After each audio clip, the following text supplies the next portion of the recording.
to risk their life, put their life on line, traveling from here to Ibadan to get him arrested based on fake, warrants. I think if that is the case, the entire police force is to be blamed. Then the Nigerian judicial system should also be blamed. Turn the glorious Quran, burnt it, and claiming that you Muslims, what can your Quran do to me? This is very insulting and offensive. If you ask anybody in Ilorin, please, do you know where Odo Yemaja is? Believe you me, he will tell you that go to Osogo. That is where you will find Odo Yemaja. Ẹgbẹ́ èèyàn lálẹ́ nígbà tó dẹ̀ máa dàárọ̀ ọjọ́ kejì ìṣẹ̀lẹ̀ wọ̀n sí ibi tí ẹ máa so nǹkan mọ́ lọ́wọ́ ẹ máa lọ fi sí àhámọ́ ẹ tún wá dá àádọ́ta ọjọ́ pé ìgbà tó bá pé ẹ̀ṣẹ̀ máa gbé jáde kó wá jẹ́jọ́ tó fàjìyà ni. Ẹ kú dédé àsìkò yìí gẹ́gẹ́ bẹ́ẹ̀ tí mo wà nílé iṣẹ́ kan ní Wo TV wípé aláràgbà ìdániwá tó nínú fọ́nrán ìṣẹ̀lẹ̀ tó ṣẹlẹ̀ yìí ni o tí mo fẹ́ ṣe àfihàn fún yìí níbẹ̀ ni ìṣẹ̀lẹ̀ abádi àbámi ló ti wáyé. Àmọ́ ẹ jẹ́ ká kọ́kọ́ lọ wo fọ́nrán yìí náà bàbá wa wò ó ta gbádùn ẹ̀ dáadáa tá bá wá padà dé á tẹ̀síwájú o lórí ètò àti kí làwọn àlàyé tó jẹ́ ká ṣe fúnra wa lórí ẹ̀ ó ti yá ẹjẹ́ àjọ lọ wò kájọ gbọ́n tó ṣẹlẹ̀ ńbẹ̀. Ti ọ̀rọ̀ Tani Olohun mo rò pé òun ló yẹ ká fi síwájú ètò tòní ṣùgbọ́n síbẹ̀síbẹ̀ náà ọ̀rọ̀ yìí ti lọ́mọ́ra wọn. Kí ni nítorí pé ọ̀pọ̀lọpọ̀ ń béèrè lọ́wọ́ wa wípé orúkọ tí arákùnrin yìí jẹ́ ó fi ń bu Ọlọ́run ni ó fi ń bu Ọlọ́run wọn ló fi bu ọlá Ọlọ́run. Kí ni a lè sọ ìtumọ̀ ẹ àbí kí a sọ pé ṣé ẹ lè tú fún wa délẹ̀délẹ̀ pé kí ni ìtumọ̀ Tani Olohun?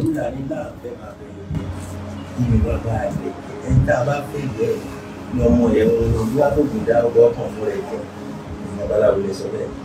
Ṣé tá a bá fẹ́ àlọ́ ràn kódà ó jẹ́ pé tó ń ṣe gbogbo àwọn èèyàn ni wọ́n nífẹ̀ẹ́ sí tán ṣe ṣùgbọ́n nítorí pé wọn ní ìfẹ́ yẹn ọ̀tọ̀ọ̀tọ̀ lọ́nà táwọn máa tú ìmọ̀ yẹn sí. Èyí tó jẹ́ ta lọ́nà ìbéèrè ni Tani Olohun o kódà Tani Olohun tí ìwọ gbàgbọ́ o.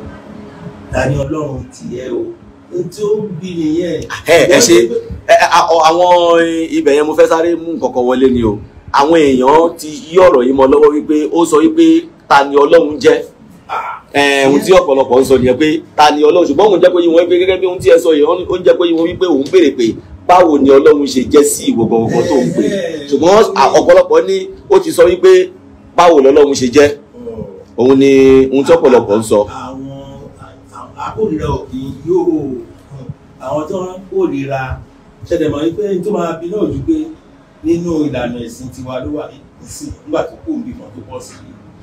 Àwọn tó kù lọ́dọ̀ ẹ̀yẹn gbogbo oríṣiríṣi orúkọ náà máa sọ gbogbo tó bá ṣe tó dáa wọ́n á yí padà ìyẹn má yẹ kí yẹn omi tútù sí wa lọ́kàn.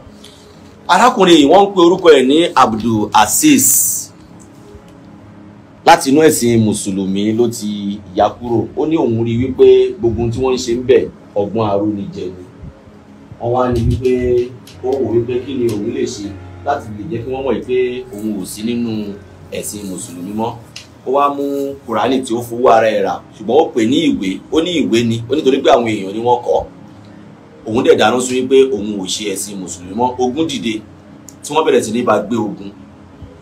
Ṣùgbọ́n nígbà tó yá tó di wípé ó bọ́ sórí ẹ̀rọ agbágbé tí ó bẹ̀rẹ̀ sí ní bá àwọn èèyàn sọ̀rọ̀ nípa ìhìnrere Ọ̀rúnmìlà wípé kò sí nǹkan kan nínú ẹ̀sìn mùsùlùmí ọgbọ́n arúnijẹ ni látara wípé àwọn ènìyàn wọ́n ti fi ẹnu bà ìṣẹ̀ṣe jẹ́ púpọ̀ pàápàá àwọn ẹlẹ́sìn mùsùlùmí lóríṣiríṣi. Oníkálukú wọn ló wá ń fún ní ìbéèrè ní ìkọ̀ọ̀kan tó ń bá wọn fà. Ṣùgbọ́n ohun tí a rí gbọ́ bí ọjọ́ bíi 3 sẹ́yìn 4 ni pé wọ́n ti gbé arákùnrin yìí wọ́n dẹ̀ ti lọ sọ sínú túbú. Kódà bí wọ́n ṣe ṣe èèyàn ọgbọ́n láti mọ̀ wípé ohun tí wọ́n ti ṣe sílẹ̀ ni. Kí ni ohun tí ẹ lè rí sọ lórí ọ̀rọ̀ yìí? Ṣé ohun tí wọ́n ṣe nínú ìpínlẹ̀ Kwara yìí ṣé ohun tó bójú òfin mu ni àbí ìfìyàjẹ lásán òun ni wọ́n ṣe farakùnrin náà? Ṣé ẹni tá a bá tẹ̀lé dáhùn fún ara àwa tá a jókòó gbogbo àgbáyé ti dáhùn sí pé ní tí wọ́n ṣe yẹn ò bójú mu ọ̀tẹ̀ ti wà ń bẹ ọ̀tẹ̀ tó súnmọ́ ogun ó ti wà níbẹ̀, wọ́n ti pilẹ̀ ogun ẹgbẹ́ èèyàn lálẹ́ nígbà tó dẹ̀ máa dàárọ̀ ọjọ́ kejì ìṣẹ̀lẹ̀ wọ̀n sí ibi tí ẹ máa so nǹkan mọ́ lọ́wọ́ ẹ máa lọ fi sí àhámọ́ ẹ tún wá dá àádọ́ta ọjọ́ pé ìgbà tó bá pé ẹ̀ṣẹ̀ máa gbé jáde kó wá jẹ́jọ́ tó fàjíyà ni. ṣùgbọ́n wọ́n pè ní ó ní defamation of character. tó ń sọ yẹn ni pé ìbanilórúkọ jẹ́ àbí èébú àbí nǹkan ọ̀hún ni wọ́n sọ. ẹ wá wò ó. ṣé èébú tó ohun tí èèyàn lè fi jùyàn sí túbú. ìyẹn náà mo ṣe sọ pé ọ̀tẹ̀ ló wà ń bẹ̀ ìkà ló wà ń bẹ̀ ìkà náà dẹ̀ máa kà wọ́n. tẹ bá wò tí kì bá ṣe pé inú ni bí ni náà tí ó ń fà ẹgbẹ́ èèyàn ní alẹ́ àná ó dàárọ̀ ẹ̀rọ sílé ẹjọ́ ẹ̀dẹ̀lẹ̀ fún nílùú ìdájọ́ lèmi ṣe ń bèèrè tó fàjíyà ni àbòdáràn àbójálè àbí kí ni nǹkan tó ṣe nísìnyí tèmi àti ọ̀rẹ́ kan bá búra wa tá a ṣe tá a mọ̀ àdéhùn parí ẹ̀ ìyẹn tiẹ̀ wá kéde ìgbà tí wọ́n ti ń bú ìṣẹ̀ṣe tó ní kọ́ ló ń paná abẹ́bọ rẹ tó ń kó ẹ̀gbẹ́ eégún tí wọ́n ń sun àwọn bàbá wa wọ́n ní sùúrù púpọ̀ ṣùgbọ́n bàtà náà wá sọ pé àsìkò nǹkan tó àsìkò tó ni tẹ bá rí bí àgbáyé ṣe dìde nísìn láti pé nǹkan ṣe yẹn ò bójú mu nǹkan ṣe yẹn ò bójú mu àwọn wàhálà wọn ti máa dáwọ́ bojú sí pé ìjà wọn ti gún kọjá orí ewé báyìí nítorí pé èmi wá bá ọ̀gbẹ́ni Abdulaziz mo bá rí ọba dípẹ́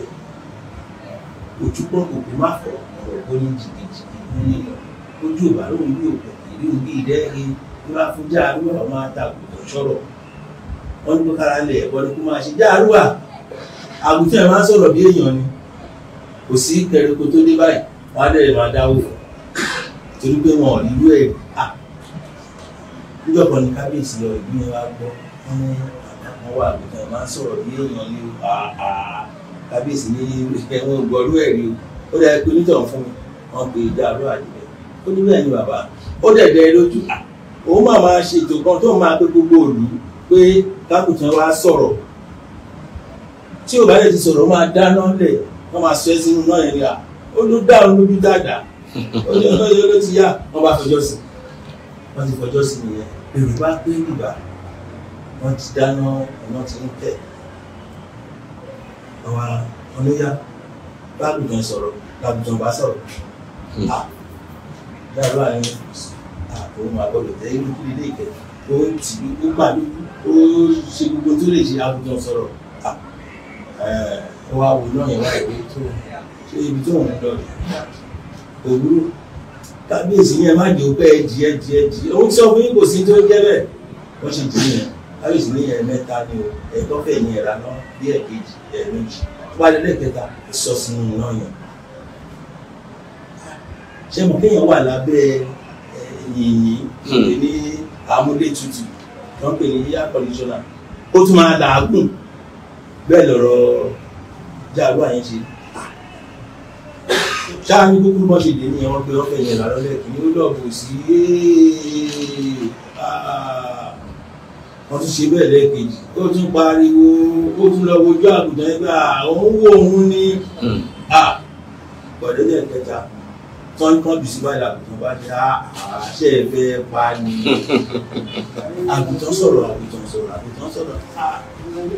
ṣe ṣèwádìí kan túlẹ̀ kíákíá wọ́n ṣe tú sílẹ̀ ni ó wá ń pè lọ́wọ́ àgùntàn ìyẹn kò sì máa sọ̀rọ̀ àwọn olóòwò máa sọ̀rọ̀ ó ní ìjọ tí ń lọ kẹ́rẹ́kù káàkiri tó ń gba okùn èyí ó ní bí yìí tó fẹ́ gbà yìí nǹkan tó lé ọba ṣùgbọ́n ó gbọ́dọ̀ mọ rírì ẹ̀ pé tó gbà lé ọba ìtọ́jú ẹni ìwà mọ̀ tọ́jú wàá mọ̀ lò nílò ńlòkulò bí òkìkí yàrá àṣepọ̀ káàkiri yọ pé gbogbo ẹ ti sọ̀rọ̀ àwọn èèyàn bẹ̀rẹ̀ sí ní dáwó fún wọn bẹ̀rẹ̀ sí ní fún ní nǹkan ó ti di olókìkí ìmọ̀ ìka nìyẹn tó tún wá gbajúmọ̀ ju bí ó ṣe wà tẹ́lẹ̀ lọ wọn ló dé bá fún ta lọ́lọ́run yìí ó ti di hero tí gbogbo àgbáyé ti mọ̀ ẹ tó bá ń ṣe ẹ̀rọ agbọ́rọ̀ káyé rẹ̀ a máa lóríṣiríṣi ń bẹ̀ táwọn èèyàn ní dìde dọ́tún ló sì pé ó tí o ọ̀nà tó gbé gbà yìí ò dá o ìrẹ́jẹ lélẹ́yìí o ẹ jẹ́ káwọn ọmọ àkáǹtì nọ́mbà àwọn máa fowó síbẹ̀ o láti ìlú òkèèrè láti ìlú òyìnbó ilé ìwà gbà ó kà bá ìtàn olókìkí ó máa sọ ní bó ti di pé dàlú àti olókìkí nìyẹn ṣe rí ìdùnnú mẹ́ta ló papọ̀ nílùú Nàìjíríà wa ní our south west lóòótọ́ wọ́n mú Tani Olohun àárín pọ́ńpù Tani Olohun ní ìpínlẹ̀ bíi mẹ́ta mẹ́rin ni wọ́n fún wa lọ́lídé ó ti sàmì sí a lè gbàgbé láéláé nínú ẹ̀ náà ni mo sọ pé wọ́n á ronú sí pé àwọn ọ̀nà fẹ́ ṣe tiwọn lọ́tọ̀ àwọn ìpínlẹ̀ tó tó ọkùnrin ti di olókìkí o ó ti di ọlọ́lá o ó ti dẹni tó ń gbúrò ẹ̀ káàkiri àgbáńlá ayé o tẹ́bá dẹ̀ wò ó tí à ń sọ yìí sìn àjẹkàtẹ̀ ìdúpẹ́ lọ́wọ́ àwọn èèyàn wa kan bá a lè dárúkọ tán o ṣùgbọ́n bàbá wa Wọlé Ṣóyínká wọ́n ṣe gbogbo méjì ṣòwò rẹ̀ wọ́n ti ṣe gbogbo méjì bàbá wa amòfin àgbà ńlá Fálànà wọ́n ti ṣe gbogbo méjì wọ́n ti wá di ọjọ́ ajé sí wọ́n máa mẹ́sẹ̀ síta wọ́n máa jáde kó ní ìtumọ̀ yẹn àtàwọn èèyàn jàǹkànjàǹkàn bẹ́ẹ̀ tá a lè dárúkọ àwọn kan ní táwọn bá fowó ránṣẹ́ àwọn ò fẹ́ kí orúkọ àwọn hàn bẹ́ẹ̀ o nítorí pé a tó rí nínú àwọn mùsùlùmí tí wọ́n ní ìgbàgbọ́ sí ìṣẹ̀ṣe táwọn náà mọ bó ṣe ń lọ ìgbẹ́jà má dárúkọ àwọn nítorí wọ́n máa dì sọ lẹ́nu ọgbọ̀n ààwẹ̀ ṣùgbọ́n àwọn máa fi ránṣẹ́ nítorí ọmọkùnrin yìí tí wọ́n ṣe fún ìbò tó yẹn ṣùgbọ́n ẹ̀jẹ̀ mẹ́rin kan tá a fún wa dúpẹ́ lọ́wọ́ òun ni olùdásílẹ̀ ìjọ òmìnira adúláwọ̀ olóògbé adébánjọ náà fún ọmọ ìṣìgbà ọmọ ológun jẹ ọmọdé òwò ìkọ̀yọ́ máa tó fátó bí ilẹ̀kẹ̀. nígbà tí àwọn bàbá wa tí wọ́n gba àwọn ẹlẹ́sìn àjèjì lálejò wọ́n fi kó bọ́ọ̀bọ̀ wọ́n rò pé àmọ́ orúkọ sọ wọ́n rò pé àmọ́ ìyàwó ṣe wọ́n rò pé àmọ́ kó arúgbó sí wọ́n rò pé àmọ́ àti sílé làwọn máa jókòó rẹ̀ báyìí tí wọ́n máa tọrọ báárà pé ọlọ́run bá wà sí báyìí lọ́wọ́ ìṣàwọ̀ ìyẹn làwọn bàbá àgbà ẹ jẹ́ ká gba àwọn ará bí iná ọ̀rọ̀ ẹlẹ́sìn ni wọ́n ti wá gbàgbé pé ẹ̀sìn wà nínú ìṣẹ̀ṣe ìyẹn ni wọ́n ṣe ní ká dúpẹ́ lọ́wọ́ Adébánjọ ẹ bá wa dúpẹ́ lọ́wọ́ Adébánjọ lóhùn fún mi ọmọ òṣìgbà ló mẹ́sìn yìí hàn wá wò lóní kí gbogbo wa má ṣẹrú ẹrú ẹ̀sìn mọ́ o lóní ká paradà ká wá ṣe tiwa ká má ṣẹrú ẹ̀sìn mọ́ o lóní ká parapọ̀ ká wá ṣe tiwa. The issue of the boy that people refer to him as Tani Olohun, let me start from that phrase. I find it very difficult. If I know his real name, I would have referred to him because it is derogatory phrase which he coined when he started this mission of attacking Islam, attacking the Almighty Allah and the noble Prophet Muhammad. So for a Muslim to be referring to him or to refer to him as Tani Olohun, I find it very derogatory. But since that is what is known with, I will find myself being compelled to refer to him as such. The case is very simple. It is case he was arraigned for character assassination, defamation of character, which is a punishable offense under the Nigerian legal system. He was not, contrary to the belief of ill-informed and uninformed noisemakers on the social media platform. It is true that any normal Muslim will have grudges against this boy. For someone to boldly turn the glorious Quran, burnt it, and claiming that you Muslims, what can your Quran do to me? this is very insulting and offensive. Took that lightly based on the provision of the Nigeria Constitution, because in the court of law, we may eventually lose the case, since he may argue, or his lawyer may argue, that it is his personal property and he can do and undo with it. But what he was charged of, the offense upon which he was charged, we want everybody to get this right. He was charged to court based on defamation of character of notable personalities within the community. That was what he was charged of. But people are mixing things together, that it is because of Isese festival. Well, this Isese, or whatever they call it, is an alien belief to this community of ours, and that was why the community kicked against it. But he was not charged based on that. Not that he was charged because of the Isese, not but he was charged because he turned the glorious Quran, or he was making unprintable remarks on on our noble Prophet Muhammad. All this, he was not charged because of that, but because of character assassination. Well, I also had this on the social media that the boy that called himself Olohun was arrested based on a fake court warrant. Well, there's nothing impossible in Nigeria. Nothing is impossible in Nigeria. I'm not here to defend whether the warrant was fake or not, but let's reason. It's always good for people to think outside of the box. Will entire police force choose some men to put their life, to risk their life, put their life online, traveling from here to Ibadan to get him arrested based on fake, warrant? I think if that is the case, the entire police force is to be blamed. Then the Nigerian judicial system should also be blamed. But I want to believe that there is nothing that one cannot say on social media today. If I have to go back to this issue of Isese, we just wake up one day and they are calling one stream Odoyemaja. We never, 2-3 months ago, if you ask anybody in Ilorin, please, do you know where Odoyemaja is?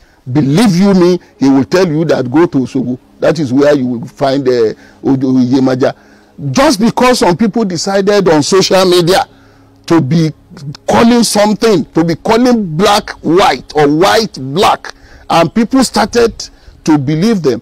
I can't expect somebody that is normal will believe that the police will act on fake warrant. Who issued the warrant in the first instance? That it means that the police force, they have original and they have fake warrant, or the judicial system, they have fake or original warrant, or they think that it is we that we went to court that will, manufactured a fake warrant to get him arrested. Is that not also criminal? Is it not criminal? So if it is a fake warrant, then let anybody charge us to court. We are ready to defend that. Well, Sowore and his godfather, that is Mr. Wole Soyinka, supposed to be well informed. But if people decided to choose the other way, their example is like someone that saw the sun on the horizon and he said, we are definitely in the dark of the night. That is their opinion. But what we expected from people who claim to be well informed about the Nigerian sociology, because Sowore was one time gunning for presidency, And Mr. Wole Soyinka is known everywhere as Mr. He brand himself as Mr. All Known. Don't be surprised that I refer to him as Mr. Wole Soyinka. I'm talking as an academics because he doesn't have a PhD, which I have, and I'm a professor. That is not a derogatory remarks on him. Well, if they choose the other way, one will just pity them. That as enlightened as you are, you need to look at issues objectively. I expect from Sowore and Soyinka to ask themselves a fundamental question. People of Ilorin have been living peacefully with the Christian community for years. They are our guests. They are living right inside the indigenous community settlement. There's never been a problem with that. We have now, the number of churches we have in Ilorin must outnumber the number of churches in Sowore's hometown, wherever he comes from, or that of Soyinka. I'm sure of this. So if we have been living happily, peacefully with these settlers, and there's never been a problem between we, the host community, and our guests, they're supposed to ask this fundamental question: that why are we against the Isheshe, and even this boy that is calling himself Talolong? It is because they insult. They insult our way of life, and passivity, as I used to say, is not Muslim answer to naked injustice.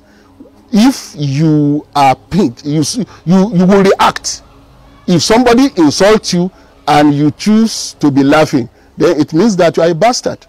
But for you to protest peacefully, for you to protest within the social framework, shows that yes, you are intelligent. People of my community, we demonstrated that. If Ilorin community will not accept whatever the judgment, whether negative or positive, we will not have chosen the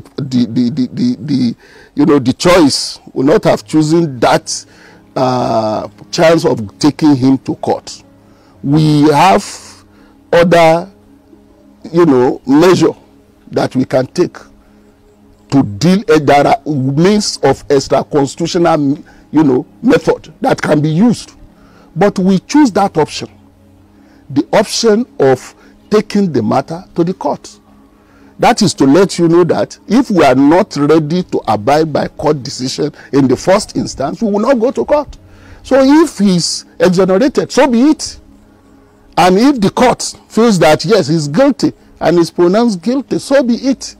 But all I know is that law must take its course on this matter. Those he defamed, those he assassinated their character, and he's still bent on it. So if the court feels that anybody can just wake up one day and start maligning everybody and be casting aspersions on the personality, the president is also going to be so treated. And so Nigeria will become a zoo community, so to say. tó àwa ń lọ o pẹ̀lú àwọn ìwádìí wa nítẹ̀síwájú bí ìrọ̀lọ́bọ̀ mi bá tún fojú hàn léyìí tó yẹ kẹ́ gbọ́ sí kẹ́ mọ̀ sí ẹ ó tún padà rí wa o lórí ìkànnì Wo TV pẹ̀lú àkọ́tún lọ́nà àrà lákọ̀tún. Bàbá Wòrè ló kí yín wípé ẹ kú kalẹ̀ ńbẹ̀, ẹ kú ọrọ̀ ajé, ẹ sì kú ojú wòran.